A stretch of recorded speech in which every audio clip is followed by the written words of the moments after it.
तर चला आज तुमच्यासोबत ना अजून एक मस्त अशी रेसिपी शेअर करते. एकदम कम्फर्ट फूड म्हणता येईल याला. छान थंडीमध्ये म्हणा किंवा पावसाळ्याच्या सीझनमध्ये ना आपण नेहमीच करतो, ती म्हणजे कढी. पण आज त्या कढीला आपण थोड्याशा वेगळ्या पद्धतीने करणार आहोत, ते म्हणजे कढी गोळे. तर चला आपण रेसिपीला सुरू करूया. चला तर मग सुरू करूया. इथे मी एक अर्धा कप चण्याची डाळ गरम पाण्यात 1-2 तास छान भिजत टाकली होती. इथे मी 1-1.5 कप दही घेतला आहे. घरचं दही आहे हे. त्याच्यामध्ये मी 1 चमचा आणि थोडंसं जास्त असं बेसन घालणार आहे. ह्याच्यात बेसन जास्त घालायचं नाही आहे आपल्याला, कारण ते गोळे घातल्यानंतर ते कढी तशीच घट्ट होते. सो आता आपण ह्याला छानपैकी फेटून घ्यायचं आहे.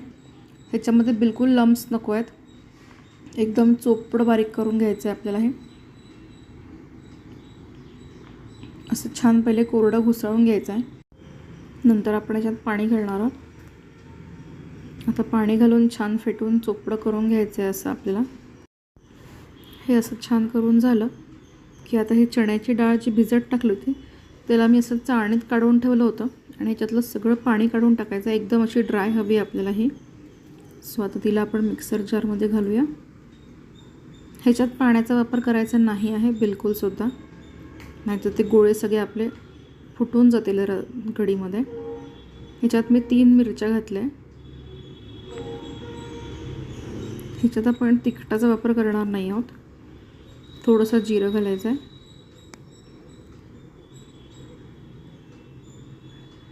कोथिंबीर घालणार आहे.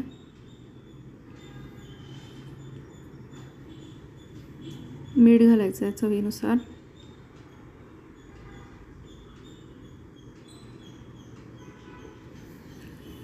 थोडेसे गोडलिंब घातलं आहे मी याच्यामध्ये आणि 1 छोटासा आल्याचा तुकडा. आता आपण छान बारीक करून घ्यायचं आहे. पाणी टाकायचं नाही आहे बारीक करताना. थोडीशी डाळ राहिली तरी चालतं. असा ह्याचा छान असा गोळा बाइंड झाला पाहिजे, एवढं आपल्याला हे छानपैकी बारीक करून घ्यायचं आहे. आता कढीसाठी मी इथे गोडलिंब घेतला आहे, मेथी दाणा घेतला आहे, आलं किसून घेतलं आहे आणि मिरच्या घेतल्या आहे. आता आपण कढीला फोडणी घालूया. थोडंसं तेल घातलं आहे. कढीला जास्त तेल लागत नाही. ह्यात मी जिरं, गोडलिंब, मिरची, आलं आणि मेथी दाणा हे सगळं घालून घ्यायचं आहे. ह्याला भांडं जरासं मोकळं घ्या, जेणेकरून ते गोळे असे मोकळे राहतील आणि व्यवस्थित होतील. हिंग घातला आहे आणि आता 1-2 मिनटं फक्त ह्याला छान परतवून घेऊया. थोडीशी हळद, एकदम किंचित. आता हे छान परतून झालं आहे. आता आपण याच्यात दह्याचं मिक्सचर घालूया.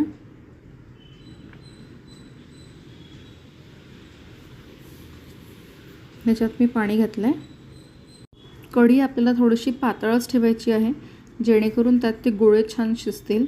सो पाणी थोडं जास्त घाला. नॉर्मल जी आपण साधी कढी करतो त्याच्यापेक्षा थोडीशी पातळ हवी आहे आपल्याला.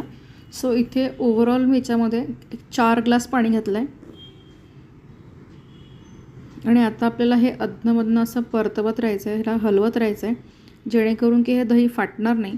ॲटलिस्ट याला एक उकळी येईस्तोवर तरी ह्याला हलवत राहायचं अधनमधनं, नाहीतर ती कढी आपली फाटून जाते. त्याच्यात मी मीठ घातलं आहे.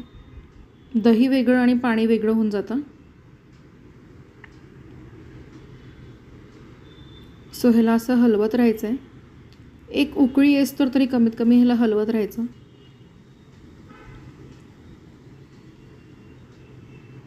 तर ह्याला छान अशी हलकी उकळी यायला लागलेली आहे. तुम्ही बघू शकता ह्याला हलकीशी उकळी यायला लागली आहे.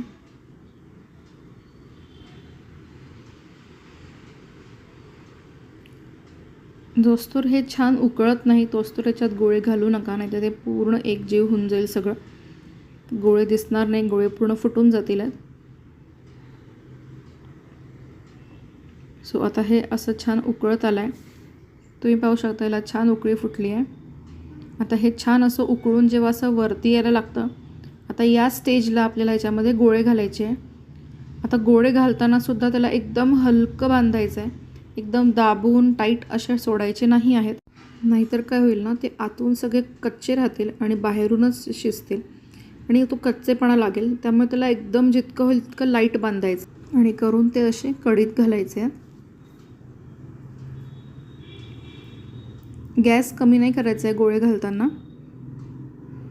सगळे गोळे घालून झाले की थोडासा गॅसची आच कमी करा, जेणे की ते छान शिजतील आहे. आता हे असे सगळे मी गोळे टाकले आहेत. ह्याला छान अशी उकळी येते. जसे जसे ते गोळे हलके होतील ना, ते आपोआप वरती यायला लागतील. हे बघा, हे असे मी सगळे गोळे टाकून घेतले. आता हे छान ह्याला थोडासा कमी आचेवर एक 5 ते 10 मिनटं छान शिजवून घ्यायचं आहे. ते गोळे असे जेव्हा बघा, आता हे असे कसे गोळे वरती यायला लागलेत हलके हलके, याचा अर्थ ते होत आले आहेत. ह्याला फारसा वेळ लागत नाही, लगेच होतात, कारण आपण गोळे जे आहेत ते लवकर शिजतात.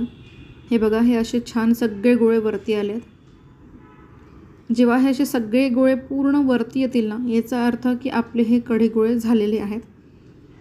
त्याच्यानंतरही एक 2 ते 3 मिनटात छान त्याला होऊ द्या कमी आचेवर, आणि मग गॅस बंद करायचा. आता आपले हे कढी गोळे झाले आहे. आता आपण हे सर्व करायला घेऊया. एकही गोळा फुटला नाही आहे, तुम्ही बघू शकता. एकदम मस्त झालेला आहे आणि छान शिजतो आणि एकदम लाईट असतो, एकदम हलका होतो. सो अशा पद्धतीने आपले हे कढी गोळे बनवून तयार आहे. रेसिपी नक्की ट्राय करून बघा. आता ह्याच्यावर मस्त अशी गरम गरम कढवलेलं तेल घालायचं आहे. फोडणीचं तेल ज्याला आपण म्हणतो ते घालून हे खा. हे नुसतंही खायला खूप छान लागतं, खूप टेस्टी बनतं. हे नक्की ट्राय करून बघा. रेसिपी आवडली असेल तर लाईक करा. थँक्यू.